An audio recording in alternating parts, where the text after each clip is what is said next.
My mom looked at me with those wide, innocent eyes and said they could only afford one seat on the cruise. My sister was going. I was expected to be mature about it. They had no idea that while they were packing swimsuits and sunscreen, I was quietly packing up the entire house receipt by receipt. Sunlight filtered into the dining room of my parents' house, casting long shadows across the table where I sat across from my mother, father, and younger sister, Lydia. The Saturday morning air smelled like coffee and the cinnamon rolls my mother had warmed up, comfort food she only brought out when she wanted something or needed to deliver bad news. I should have known right then. My mother announced the 10-day Caribbean cruise with a theatrical flair that would have made a Broadway actress jealous. Her hands moved through the air as she described the ocean view cabin, the all-you-can-eat breakfast buffet, and the spa credits that came with the premium package. She painted such a vivid picture that I could practically smell the salt air and feel the tropical sun on my skin. "It sounds amazing," I said, genuinely happy for them. After the year they'd had Dad's health scare in March, Mom's anxiety about his recovery, they deserved a break. "When do we leave?" 2. The atmosphere shifted so abruptly I felt the temperature drop. My mother's animated hands froze mid-gesture. My father suddenly became fascinated with his coffee mug. Lydia, my 29-year-old sister who still hadn't figured out what she wanted to do with her life, looked anywhere but at me. "Am I going too?" I asked, that simple question hanging in the air like smoke. The silence didn't just hang there, it suffocated the room, pressing down on my chest until I had to remind myself to breathe. Instead of a flat rejection, which would have been honest at least, my mother reached across the table and grabbed my hand. Her fingers were warm, her grip tight, and her face arranged itself into an expression of perfectly practiced guilt. "Hinsley, honey," she began, her voice dropping to a conspiratorial whisper, dripping with that sweetness she reserved for manipulation disguised as maternal concern. "You know how hard this year has been. The Robinsons next door just got back from Italy, and your father, honestly, he feels like he's failing us. With the cut hours, he feels small. This cruise isn't just a vacation. It's about dignity. It's about showing everyone, showing himself that he can still provide a premium life for his family." She squeezed my hand, looking at me with wet eyes. "The doctor said, stress is his worst enemy right now. He needs space to breathe and relax, or I'm afraid he'll collapse. And the cabin we booked, it's the deluxe suite. It's designed for 3 people, max. Buying a 4th ticket would have tilted the budget from tight to impossible. You understand, don't you?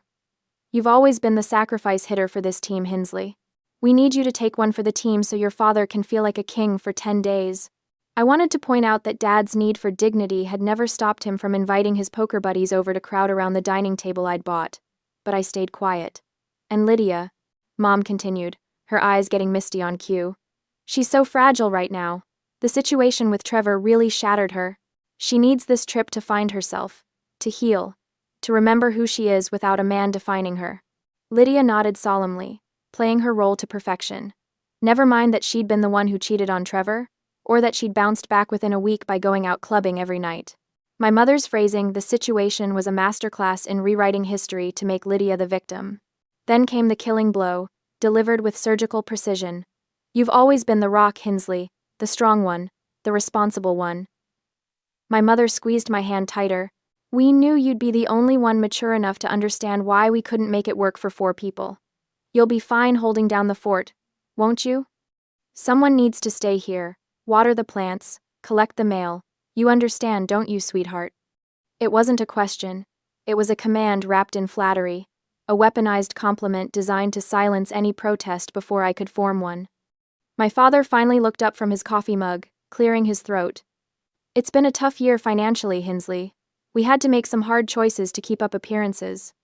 But you know we'd bring you if we could afford it." The lie sat between us like a third presence at the table. I knew the truth they weren't saying. I'd seen the credit card statement on the counter last week when I'd been organizing their mail, another one of my unofficial responsibilities. The cruise was charged to a card with an 18% interest rate. They hadn't saved for this trip. They'd financed it to impress the neighbors. And when the bills came due in a few months, when Dad's cut hours and medical expenses made it impossible to pay the minimum, they'd come to me, just like they always did. I thought about the $300 I'd quietly transferred to their account last November when the heating bill was overdue. The $500 I'd loaned them in February that was never mentioned again. The countless times I'd picked up groceries and never been reimbursed because you were already at the store anyway. But I didn't argue. I didn't scream. I didn't flip the table or throw the cinnamon rolls against the wall, even though every cell in my body wanted to. I simply nodded. Of course, I heard myself say. I understand. You guys deserve this. My mother's face flooded with relief. Oh, honey, I knew you'd get it. You're such a good daughter. To understand why I didn't fight back in that moment, I need to explain the last 8 years of my life. At 26, fresh off a layoff from my first real job, I moved back home. It was supposed to be temporary 3 months, maybe 6.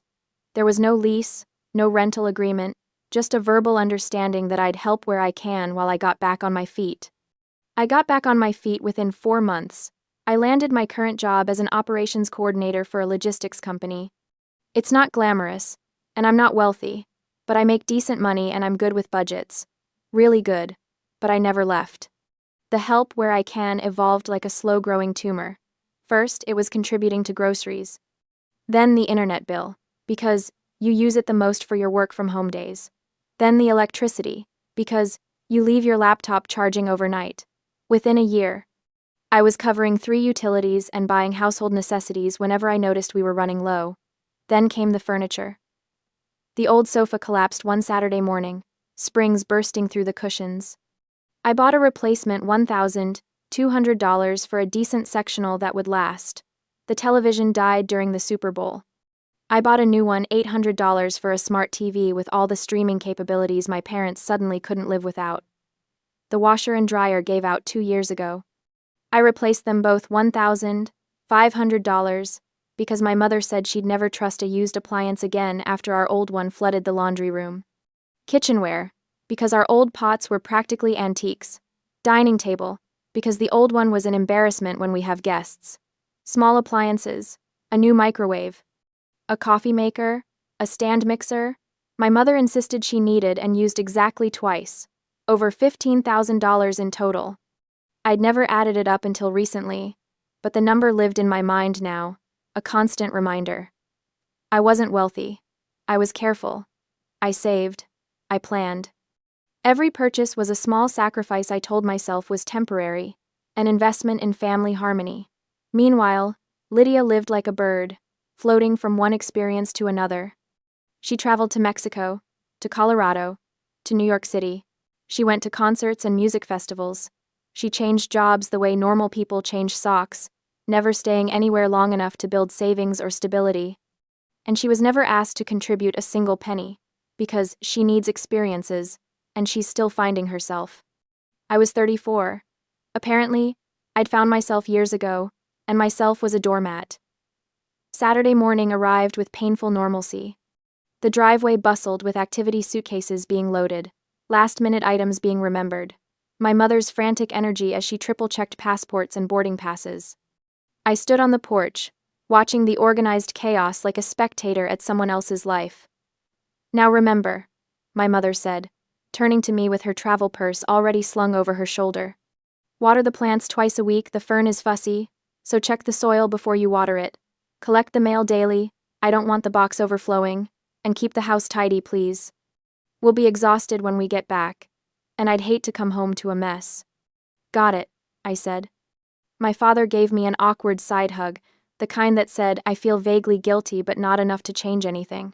Lydia waved from the passenger seat, already scrolling through her phone. My mother paused at the car door, turning back with that same practiced expression of gratitude and sympathy. You're such a good daughter, Hinsley. You always understand. We're so lucky to have you. The words should have felt like a hug. Instead, they felt like chains. I watched the car back out of the driveway, my mother waving enthusiastically through the window. I stood there until they turned the corner and disappeared, the sound of the engine fading into the quiet Saturday morning sounds of the neighborhood lawnmowers, dogs barking, children playing. In logistics, we have a term: catastrophic failure point. It's when a system has been running over capacity for so long that a single minor stressor causes the entire infrastructure to collapse. It's not about the last straw. It's about the years of ignored maintenance warnings. My love for them had been the maintenance crew, patching cracks, ignoring the alarms, keeping the facility running at my own expense. But as I looked at the fern on the windowsill, the fussy, demanding fern, I realized the crew had just quit. My emotional machinery didn't break. It simply switched modes. Manual override. Engaged. Emotional centers. Offline. Operational efficiency. Maximum. I didn't feel rage. Rage is messy. Rage is inefficient. What I felt was the cold, clarifying calm of a chaotic warehouse finally being organized. I walked back inside, closed the door, and locked it behind me. The house felt different already. Emptier. Not because they were gone, but because something in me had shifted the moment that car pulled away. I looked at the fern again. I was not going to water that fern. I was not going to collect the mail, tidy the house, or hold down any fort. I was done understanding. The silence in the house wasn't peaceful, it was revealing. For the first time in 8 years, I stood in the living room, without the background noise of the television my father always kept on, without my mother's running commentary about neighborhood gossip or what needed fixing or cleaning, without Lydia's music bleeding through her bedroom door. Just silence, and in that silence, I could finally hear my own thoughts without interruption. I walked through the rooms slowly, deliberately, like an inspector surveying a property. But I wasn't seeing a home anymore. I was seeing a ledger, a balance sheet of labor and money I'd never be repaid. The living room. The sectional sofa I'd bought with last year's Christmas bonus, $1,200. I remembered the sales associate promising it would last 15 years. I'd picked a neutral gray because Mom said it would go with everything.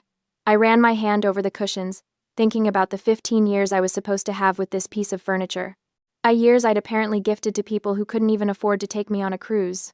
The entertainment center, the television $800, purchased over 6 months of monthly payments because dropping that much cash at once would have destroyed my emergency fund.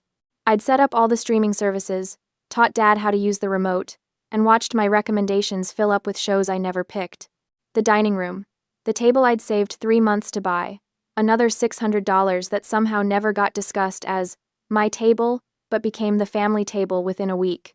I traced my finger along the edge, remembering how proud I'd been when it was delivered. How stupid. The kitchen. The stand mixer, $300. The new coffee maker, $150. The set of pots and pans, $400, that replaced the embarrassing antiques my mother complained about. All of it top quality, because when I buy something, I buy it right. That was my philosophy: invest in good things that last. How ironic that I'd never applied that philosophy to relationships. The laundry room. The washer and dryer set. $1,500 total. Purchased after our old machine flooded the floor, and my mother had a complete breakdown about mold and water damage. I'd researched models for 2 weeks, read hundreds of reviews, and picked the most reliable consumer-rated set I could afford. These weren't just objects anymore. They were evidence. Evidence of a pattern I'd been too close to see. I climbed the stairs to my bedroom, the smallest of the 3, because Lydia needed the bigger one for her creative space, which mostly meant piles of clothes and abandoned hobbies. I sat at my desk and pulled open the bottom drawer, extracting a navy blue folder I'd kept since college. It was a habit from my work as an operations coordinator. I documented everything. Order numbers, tracking confirmations, delivery dates, warranties. I filed receipts not because I suspected anything, but because losing documentation drove me crazy. If something broke under warranty, I needed proof of purchase. If a company overcharged me, I needed evidence. It was professional habit, nothing more. Until now, I opened the folder. Bank statements going back 6 years, email confirmations from every major purchase, photos of receipts I'd snapped on my phone and forgotten about. Even a few handwritten notes I'd made during particularly expensive months, tracking where my money had gone. I spread them across my desk, like pieces of a puzzle. Only this puzzle, when assembled, showed a picture I'd been avoiding for years: my exploitation. Sofa, $1,200, check. Television, $800, check. Washer and dryer, $1,500, check. Dining table, $600, check. Kitchen appliances, $850, check. Kitchenware, $650, check. Monthly utilities I'd been covering: internet, $80, Electricity averaged $150, water during summer months, $60, over 8 years. I opened my laptop and created a new Excel spreadsheet. Column A, item. Column B, cost. Column C, purchase date. Column D, current estimated value. My fingers moved across the keyboard automatically, that same efficiency I brought to logistics problems at work. This wasn't emotional anymore. This was data. Data I could quantify, organize, and weaponize.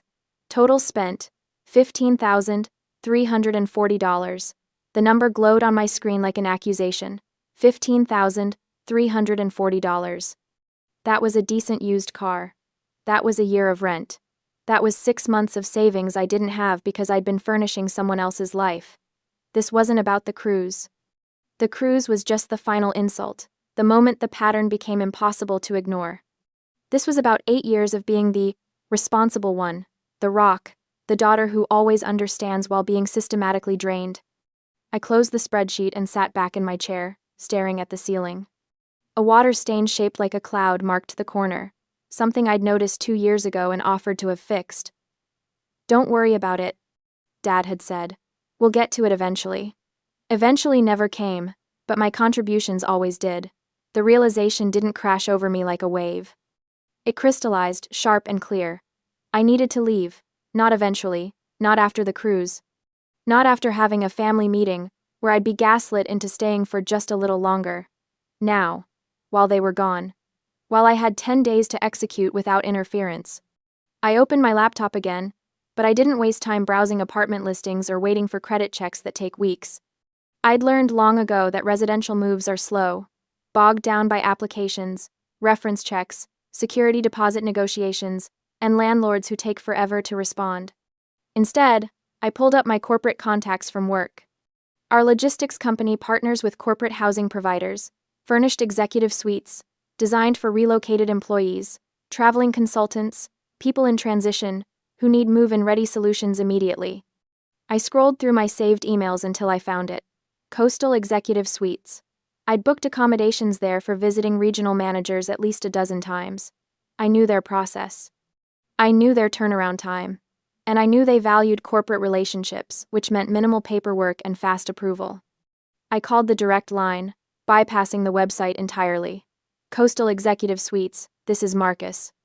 Hi Marcus, this is Hinsley Graham with Davidson Logistics. I need an emergency 30-day booking for myself, personal situation. What do you have available for immediate occupancy? Let me check.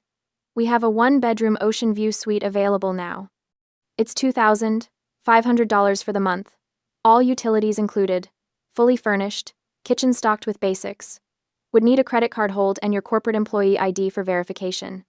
$2,500. It was expensive, almost double what I'd pay for a regular apartment. But I had a secret weapon.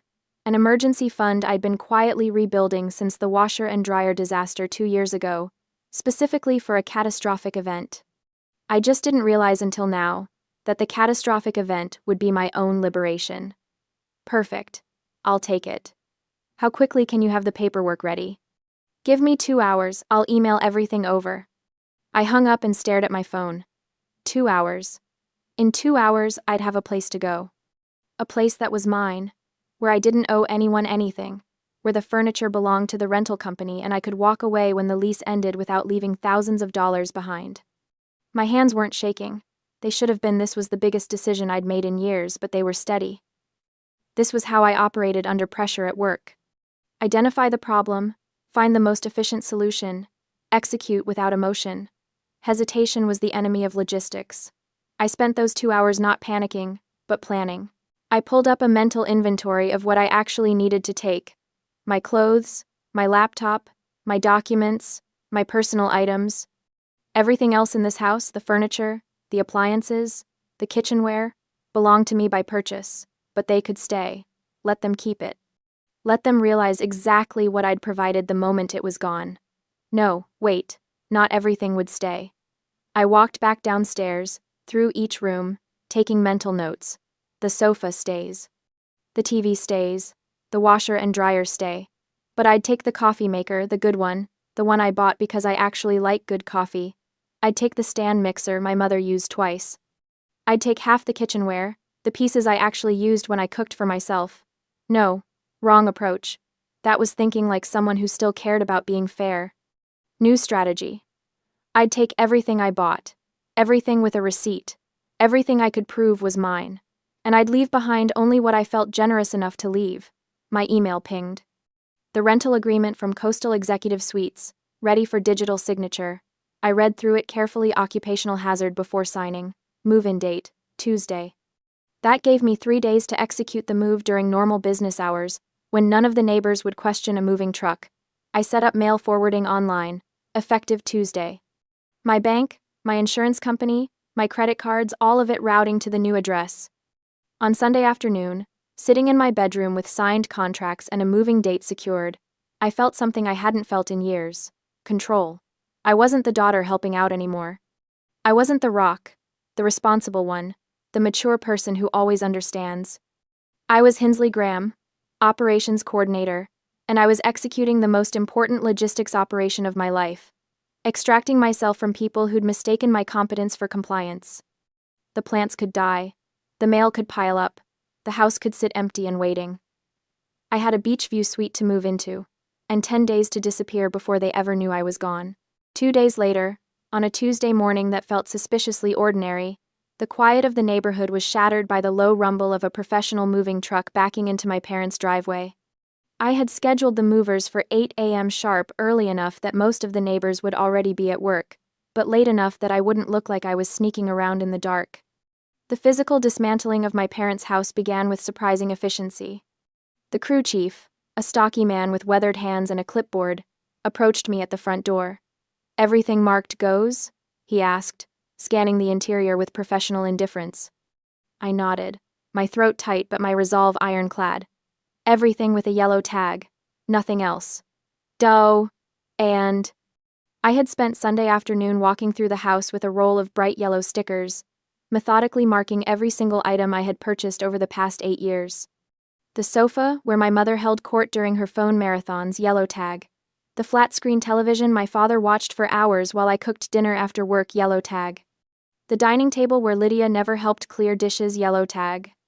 The matching chairs, the washer, the dryer, the stand mixer in the kitchen, the coffee maker, the microwave, the bookshelf in the hallway, even the shower curtain in the main bathroom. Yellow tags everywhere, like a bizarre treasure hunt in reverse. The movers worked with the kind of practiced rhythm that comes from years of breaking down lives and reassembling them elsewhere. They wrapped the $1,200 sofa in thick blankets, securing it with industrial-strength tape. The $800 television was carefully nestled into a custom box. The washer and dryer, $1,500 as a set, were dolled out on reinforced hand trucks, their white surfaces gleaming in the morning light as they rolled down the front walk. I stood in the doorway, arms crossed, watching the systematic erasure of 8 years of financial servitude. Each item that disappeared into the truck was a weight lifted from my chest. The dining table, the chairs, the area rug from the living room, the kitchen appliances, the bedding from the guest room I had occupied before moving out years ago, the towels, the cookware, the dishes, all of it. Gone. I had intentionally left behind the items I didn't pay for, the things that existed in the house before I became the family ATM. My father's old, worn-out recliner sat in the corner, its brown fabric faded and pilling at the arms. A cheap brass lamp my mother had owned since the 80s stood on the floor beside it, its shade yellowed with age. Some dusty decorative pieces, ceramic figurines, and fake plants remained on the mantel, untouched by yellow tags. Those things weren't mine to take. I wasn't a thief. I was simply reclaiming what belonged to me. As the movers cleared the living room, the space transformed before my eyes. What had once been cluttered and suffocating became vast and hollow. The hardwood floors, usually hidden beneath furniture and rugs, stretched out bare and scuffed. Dust bunnies cowered in the corners where the sofa had stood. The walls looked naked without the television mounted on the center wall. And there, in the midst of all that emptiness, sat my father's recliner. I stared at it for a long moment, feeling something sharp and complicated twist in my chest. That chair, that pathetic, threadbare chair, was the only real furniture left in the entire living room. It looked absurd sitting there alone, a monument to dysfunction, An idea struck me with the force of poetry. I walked across the empty room, my footsteps echoing in the hollow space. Bending down, I gripped the sides of the recliner and began to drag it toward the center of the room. The old chair protested, its legs scraping against the floor with an awful screech, but I persisted. When I reached what I estimated to be the exact center of the living room, I stopped. With precise, deliberate movements, I straightened the chair.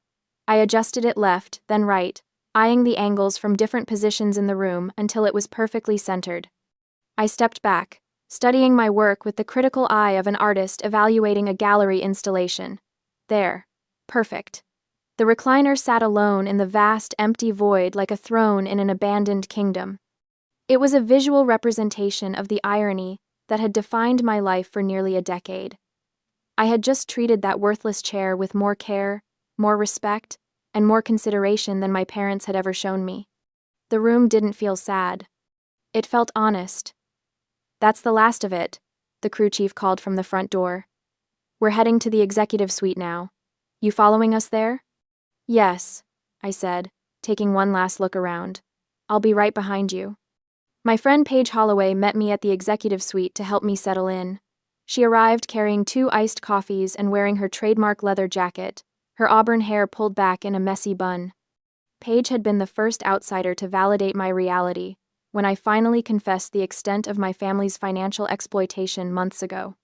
"Holy hell, Sadie," she breathed, stepping into the furnished apartment. "This place is gorgeous." It really was. Floor-to-ceiling windows overlooked a slice of ocean in the distance. The kitchen had granite countertops and stainless steel appliances. The bedroom was spacious enough for a queen bed and a proper dresser. The furniture I'd brought from my parents' house, my furniture fit perfectly in the living room. As we unpacked boxes in the new space, arranging throw pillows and hanging artwork, my phone buzzed on the kitchen counter. I glanced at the screen. "Mom. Mobile." My stomach clenched. They were calling from the cruise, probably checking if I had watered their ridiculous plants like the obedient daughter they assumed I'd always be. I stared at the screen, watching it light up and vibrate with each ring. Paige looked over, saw the name, and raised her eyebrows in silent question. I shook my head. The phone rang and rang until it finally went to voicemail. Seconds later, it buzzed again, a voicemail notification. I didn't listen to it.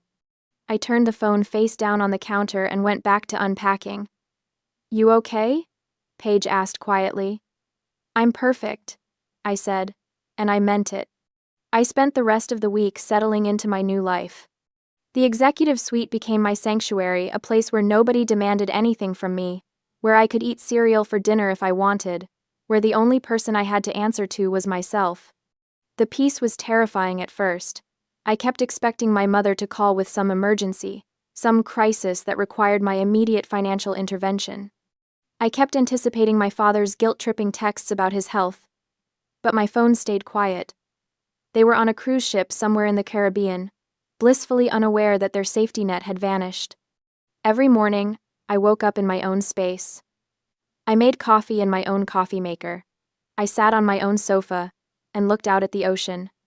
At work, I focused on logistics reports and shipping schedules with a clarity I hadn't felt in years. Mark Feldman, my manager, commented that I seemed different, lighter, somehow. "Big changes," I said vaguely, and he didn't press. But despite the peace, despite the rightness of what I had done, I couldn't fully relax. The clock was ticking. As Sunday evening approached, I found myself standing at my apartment window, watching the sky turn a bruised purple. Somewhere out there, a plane was landing. A cruise ship was docking. My parents and Lydia were returning to reality. I was safe in my new apartment, surrounded by my own belongings and my own choices. But I knew with the absolute certainty of someone who had spent 34 years learning the patterns of dysfunction that the storm was about to make landfall. The sun had barely set on Sunday evening when my phone began buzzing incessantly on my nightstand. I was in the kitchen making tea when the notifications started rolling in text after text, call after call, all from numbers I recognized. Then my phone lit up with a message from Paige, a photo. I opened it, my heart hammering. The image showed my parents' house from the outside. In the frame stood my mother, my father, and Lydia, all frozen at the front door. My mother's hand was on the doorknob. but she was staring straight ahead through the open door into the house. Even in the grainy photo, I could see the shock on her face. Behind them, Lydia's expression was pure disbelief, her mouth slightly open as she stared into the completely empty living room. They had returned to a shell of a house. My phone immediately started ringing. Mom. Dad. Mom again. Lydia. A number I didn't recognize, probably a relative they'd already called to complain to. I silenced each call, my hands surprisingly steady. I had expected a delay in their reaction, maybe they'd spend a few hours assessing the damage, maybe call a lawyer first, maybe work themselves into a proper fury before confronting me. But I had miscalculated one critical detail.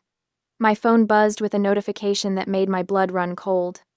Location shared with family group. My stomach dropped like an anchor. The family safety circle. The tracking feature they had insisted I enable on my iPhone 3 years ago when my father was having health issues. Just in case something happens. My mother had said. So we can find each other in an emergency. But it was never about emergencies. It was about surveillance. It was about knowing where I was at all times, about maintaining control even when I wasn't physically in their presence. I had gotten so used to it being there that I'd completely forgotten to disable it before I moved out. They didn't need to find me through a letter or a forwarding address. They tracked me down digitally like a lost piece of luggage, following the little blue dot on their iPhone straight to my executive suite complex. That same night, less than 2 hours after they'd landed, they found me. The pounding on my door was aggressive enough to rattle the frame. Through the peephole, I could see all three of them, my mother in front, my father behind her looking exhausted from travel, and Lydia hovering in the background with her arms crossed. Sadie, my mother shouted, her voice shrill even through the heavy door. We know you're in there. We can see you're here. End. More pounding. Harder this time. My mother was waving her phone at the door like she was trying to ward off evil spirits. Why aren't you answering? Open this door right now. I stood on the other side, watching them through the peephole, my heart racing but my mind clear. The violation of my privacy, the fact that they had tracked me like I was a criminal instead of their daughter, fueled my resolve more than their anger ever could. This was it. The moment I had been preparing for. I unlocked the door and opened it. They burst into my apartment like a SWAT team, my mother leading the charge. She stopped short when she saw the living room, saw her sofa, her television, her dining table, all arranged beautifully in my new space. What the hell do you think you're doing? She demanded, whirling on me. This was the strategic bait. I had to play this exactly right. I didn't scream back. I didn't try to justify myself immediately. I simply stood there, arms at my sides, and let them unload. My father stepped forward, his face red. We trusted you. We left you to watch the house, and you stripped it clean. But then his eyes darted to the spot where the TV was mounted on my wall, and I saw a flicker of something else calculation.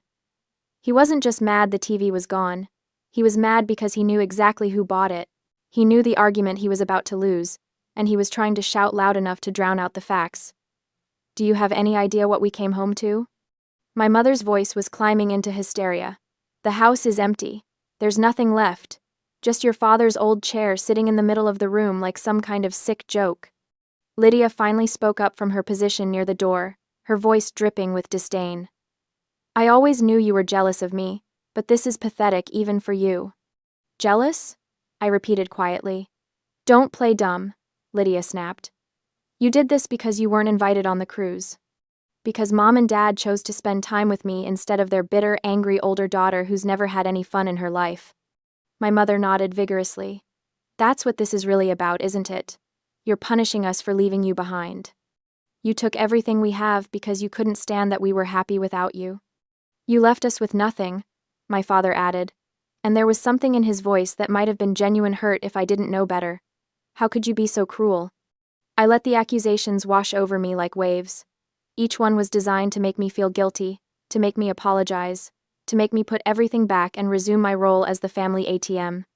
But I just stood there, silent, taking it.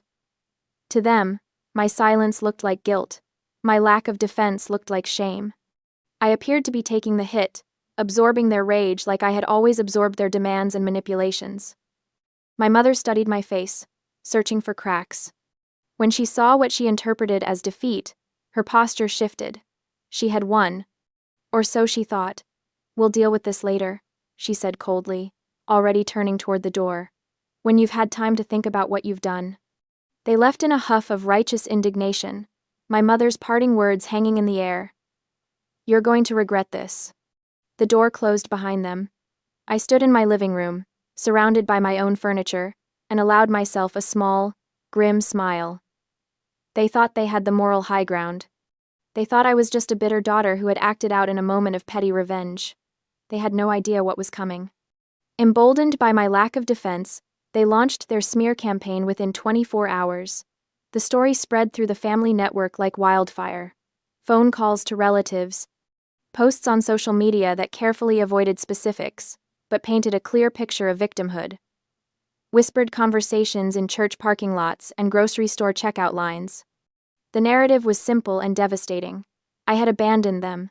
I had stolen their belongings out of spite because I wasn't invited on the cruise. I had left them an aging couple with health issues with nothing but the clothes on their backs. By Tuesday, I was getting messages. A distant aunt. Sadie, your mother called me in tears. How could you do this to them? A family friend I hadn't spoken to in years. She said you left them with nothing. How could you? A former neighbor. I always thought you were such a sweet girl. I'm so disappointed. Each message felt like a paper cut, small but stinging. My mother had always been a master manipulator, but this campaign was particularly effective. She had positioned herself as the victim of a cruel, ungrateful daughter, and people were buying it. I felt the sting of the attack on my character. For a brief moment, I wondered if I should defend myself immediately, post my receipts online, expose the truth for everyone to see. But I didn't panic. At work on Wednesday, my manager Mark Feldman pulled me aside.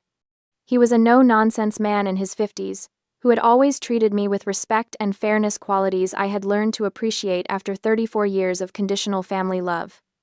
You okay, Graham? He asked, studying my face. You seem distracted. Family stuff, I said vaguely. He nodded slowly. I don't ask for details unless you want to share them, but I've worked with you for 6 years, and I know you. You're one of the most responsible, reliable people I've ever managed. He paused. I don't know what's happening with your family, but I can tell you've been carrying more than anyone realizes, and whatever you did, I don't think it was wrong. The unexpected validation hit me harder than any of the accusatory messages. My throat tightened. Thank you. You don't have to thank me for stating facts, he said simply. Now get back to work. That shipment schedule isn't going to optimize itself. That evening, Paige came over with pizza and wine. She had seen some of the social media posts, my mother's vague but pointed comments about betrayal and heartbreak. They're really going all out, huh? Paige said, scrolling through her phone. They think they've won, I replied, taking a sip of wine. They think I'm the villain of the story. Paige set down her phone and looked at me directly.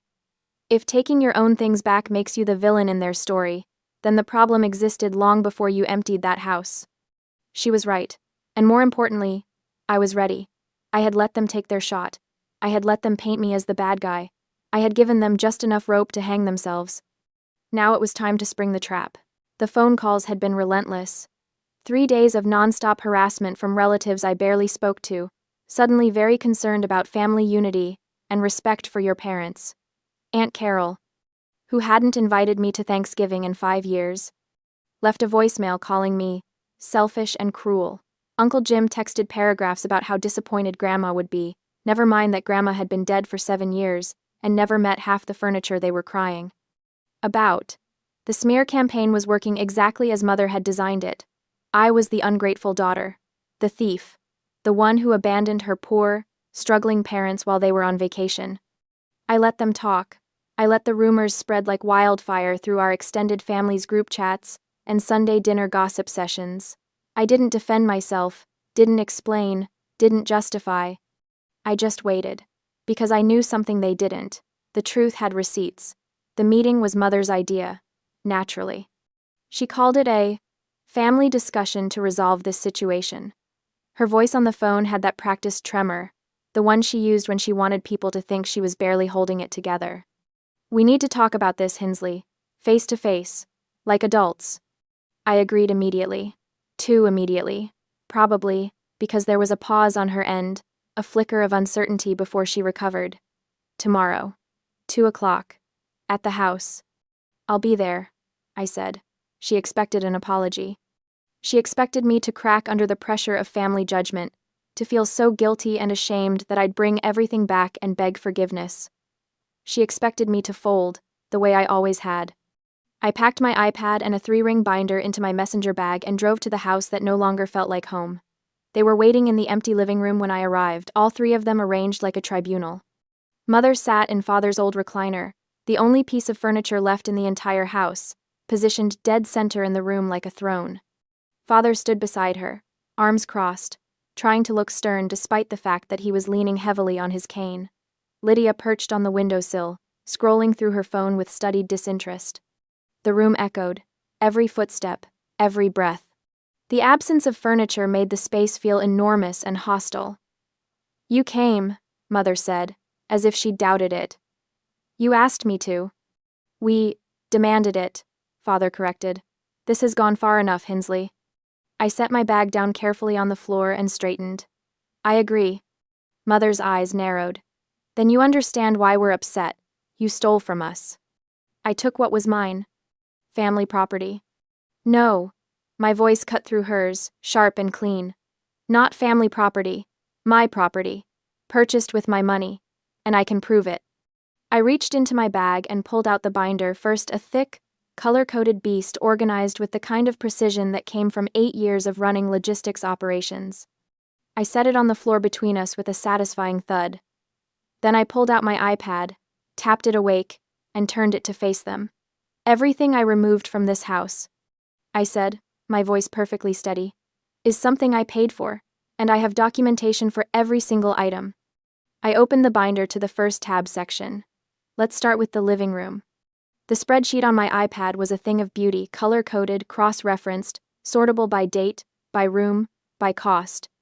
I'd spent 2 full evenings building it, importing data from 8 years of bank statements, credit card records, and email receipts. Every purchase, every payment, every proof. The sectional sofa. I tapped a line on the spreadsheet. Lane Furniture. Model Harper. $1,200. Here's the credit card statement. Here's the delivery receipt with my signature. I slid the relevant pages from the binder across the floor. Mother stared at them like they were written in a foreign language. The television. Samsung, 65-inch 4K, $800. Purchased when the old one died. Best Buy receipt. Extended warranty in my name. Another page. Another line highlighted on the screen. The coffee table. The end tables. The lamps. The area rug. I tapped through each one, methodical and relentless. All mine. Purchased between 2017 and 2022. Total value for the living room alone, $4,300. Father's face was turning an alarming shade of red. "This is ridiculous." The kitchen. I didn't let him finish. KitchenAid mixer, $350. Cuisinart food processor, $120. The entire set of all-clad cookware, $600. The kitchen table and chairs, solid oak, custom ordered, $900. "We needed those things," Mother said, but her voice had lost its confident edge. "You needed them. I bought them." I scrolled down. The washer and dryer. $1,500. Purchased when the old ones finally died. Installation included. Here's the Home Depot receipt. Here's the service warranty. Here's the credit card charge. I looked up at them, meeting each of their eyes in turn. The guest room furniture. Lydia's room, $800. The desk in the office. The filing cabinets. The bookshelf. The vacuum cleaner. The steam mop. The air purifier in the master bedroom. Tap, tap, tap. Each item lighting up on the screen. Each receipt sliding across the floor. "Would you like me to continue? Because I can. I have 8 years of documentation. Every appliance, every piece of furniture, every household item I purchased to keep this place functional, while you spent your money on cruises and wine club memberships and Lydia's travel fund." The silence was deafening. I zoomed out on the spreadsheet, showing them the full scope. The total value of items I removed from this house is $15,743. That's the sum at the bottom. That's what I invested in your comfort over 8 years while paying you $1,200 a month in rent. I let that sink in. Watched the math hit them like cold water. $15,000 in furniture and appliances, plus 96 months of rent at $1,200 per month. That's $115,200. That's what I gave you. And what did I get in return? Nobody answered. A bedroom, a curfew, a tracking app on my phone, and a family that called me selfish for wanting my own life. Mother's mouth opened and closed. Father looked at the papers scattered on the floor like they might spontaneously combust. Lydia had finally stopped scrolling, her phone forgotten in her lap. You said I stole from you, I continued, my voice still calm, still professional. But the truth is, you've been stealing from me for 8 years. You took my money, my time, my independence, and my dignity. You took and took and took, and you called it family. I closed the binder with a decisive snap. The only thing I took was what already belonged to me, and if you want to dispute that, I suggest you find a lawyer. Because I guarantee you won't like what they tell you about the legal definition of theft. The power in the room had shifted so completely it was almost visible. The empty space that was supposed to intimidate me, supposed to show me the destruction I'd caused, it showed them instead. It showed them exactly how much I'd carried, how much I'd provided, how much they'd depended on someone they treated like a servant. Mother tried one more time. We're still your parents. And I'm still your ATM, apparently. I picked up my iPad and tucked it back into my bag. But that account is closed now, permanently. I left the binder on the floor, a parting gift. Let them sit with it. Let them read through 8 years of evidence that they'd been exploiting me while calling it love. The meeting with Lydia happened 3 days later. Her idea, communicated through a terse text. Can we talk? Just us. That diner you like near the beach. I almost said no. Almost. But I wanted to see if she'd finally acknowledge her role in this, or if she'd keep playing the innocent bystander. She was already there when I arrived, sitting in a booth by the window, her usual spot when we used to meet for brunch. She looked tired, no makeup, hair in a messy ponytail, wearing a sweatshirt I'd bought her for Christmas 2 years ago. Hey, she said when I slid into the seat across from her. Hey. We ordered. She got the avocado toast and an iced latte. I got a turkey club and coffee. We ate in near silence, the kind of uncomfortable quiet that used to be filled with her stories about travel plans or whatever drama was happening in her friend group. The check came on a small black tray, placed exactly in the center of the table. Lydia glanced at it, then went back to her phone, scrolling, waiting. I watched her for a moment, this woman I'd protected and subsidized and enabled for years. My little sister, the golden child, the one who never had to worry because I worried for her. I picked up the check, calculated my portion, sandwich, coffee, tip, and placed 2 bills on the tray. $18 exactly. That's mine, I said, standing up. Lydia's head snapped up. She stared at the money, then at me, her expression shifting from confusion to comprehension, to something like shock. Wait, what? My share. $18. I slung my bag over my shoulder. Your total is about 22. They take card at the register. Hinsley. Her voice cracked slightly. Are you serious right now? Completely.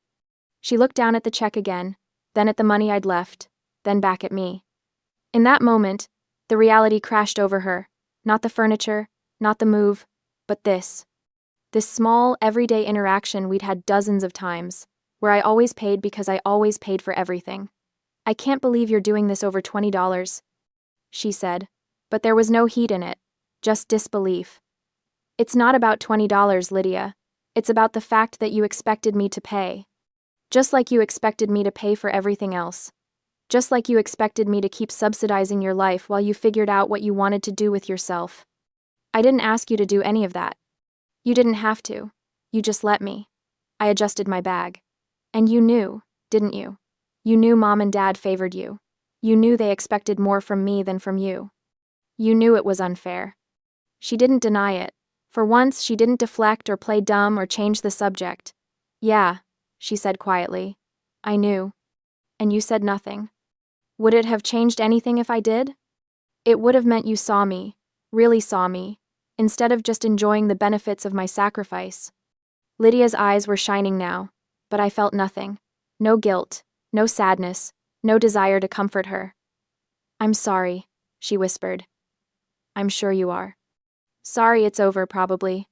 I headed for the door, then paused and looked back. Your tab's still on the table. Better handle it before they think you're dining and dashing. I left her there, staring at a $22 check like it was a mirror showing her something she didn't want to see. The smear campaign died within a week. Hard to call someone a thief when they have 8 years of receipts proving ownership. Hard to paint someone as cruel when they have documentation showing they paid over $100,000 in rent and expenses. I didn't blast my defense all over social media. I didn't need to. I simply responded to the family friends who reached out: Aunt Carol, Uncle Jim, a few cousins, with calm, factual corrections. I understand my parents told you I stole from them. That's not accurate. Everything I took, I purchased. I have receipts if you'd like to see them. Most didn't ask for proof. The confidence in my voice was proof enough. The narrative crumbled because it was built on a lie, and lies can't withstand the weight of truth, especially truth that comes with spreadsheets. Mother called 2 weeks later. We need to talk. Your father and I want to apologize. I met them at a cafe downtown, neutral territory, public space, limited time. They looked older somehow, diminished. Father's cane seemed more necessary than performative. Mother's makeup couldn't quite hide the stress lines. We're sorry, Father said first. We never realized how much you were doing, how much you were carrying. But his tone had that edge, that subtle inflection that made it my fault for not speaking up sooner, for not making my burden more visible. We thought you wanted to help, Mother added. We thought it made you happy to contribute to the family. I stirred my coffee slowly, watching the cream swirl into patterns. You thought I wanted to pay $1,200 a month in rent while buying all your furniture and having a curfew at 34? We didn't force you. You didn't have to. You just made it impossible to say no without being labeled selfish. I met her eyes. And when I finally did say no, when I finally took back what was mine, you tried to destroy my reputation. We were hurt, Father said. We reacted badly. You reacted exactly as you always have, by making yourselves the victims and me the villain. Silence stretched between us, broken only by the hiss of the espresso machine and the murmur of other conversations. What do you want from us? Mother asked finally. What will it take to fix this? I don't want anything from you. That's the point. I leaned back in my chair. I'm not moving back. I'm not providing financial support anymore. If you need help, you figure it out. Get jobs, downsize, sell the house. That's not my problem to solve. But we're family. And families shouldn't exploit each other. Families shouldn't track each other's location like criminals. Families shouldn't play favorites and expect the unfavored one to just accept it. I pulled out my phone and showed them something I'd done the week before. I'd removed myself from the family safety circle. My location was now permanently, blissfully private. I think you should consider therapy, I said. Both of you. Maybe family counseling if Lydia's willing. But that's your choice, your responsibility, not my project to manage. Mother's face crumpled slightly. So that's it? You're just done with us? I'm done being used by you. If you want a real relationship, one based on mutual respect and boundaries, I'm open to that. Eventually. But it starts with you acknowledging what you did and actually changing. Not just saying you're sorry because you lost your safety net. Father opened his mouth, closed it, opened it again. We'll think about the therapy. You do that. I stood up, leaving money for my coffee on the table.